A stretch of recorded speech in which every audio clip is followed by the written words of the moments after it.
తండ్రి కుమార పరిశుద్ధాత్మకు మహిమ కలుగునుగాక. ఈనాటి జీవవాక్యం. ప్రభుని శాసనములను పాటించుట వలన ఆనందము చెందుదురు. కీర్తన 119 వచనము 14. ప్రియమైన దేవుని బిడ్డలారా, సహోదరి సహోదరులారా, ప్రభు అయిన దేవుడు మేము తన దక్షిణ హస్తముతో దీవించునుగాక. మనిషిని ఒక క్రమ పద్ధతిలో నడిపించుటకు, సమాజంలో ఒక క్రమశిక్షణను తీసుకురావడానికి కొన్ని నియమ నిబంధనలను తప్పకుండా అనుసరించాలి.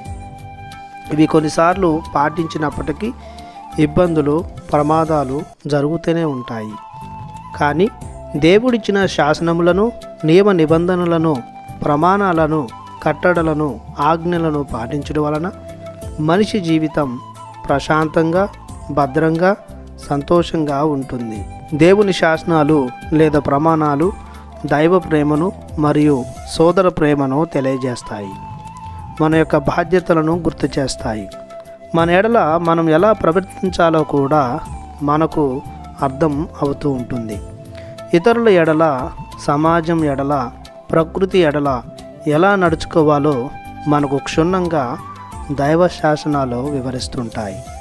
దైవ చిత్తాన్ని, దైవ మార్గాలను, దైవ రహస్యాలను తెలుసుకునే ఏకైక మార్గం ప్రభుని ప్రమాణాలను ఆచరించడం.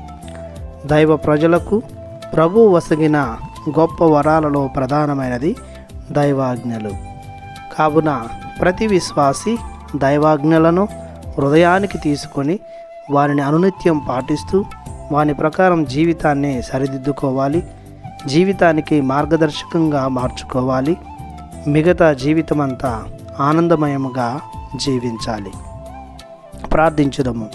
మా ప్రియ పరలోకపు తండ్రి, మీ బంగారు పాదములకు వందనాలు చెల్లిస్తున్నాము.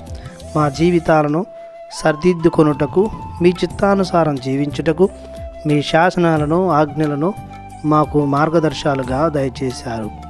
వారిని గ్రహించి, స్వీకరించి, నిత్యం అనుసరించి మీ ప్రేమను ఆస్వాదించే యోగ్యతను మాకు దయచేయమని యేసయ్య పరిశుద్ధ నామములో ప్రార్థిస్తున్నాము తండ్రి. ఆమెన్.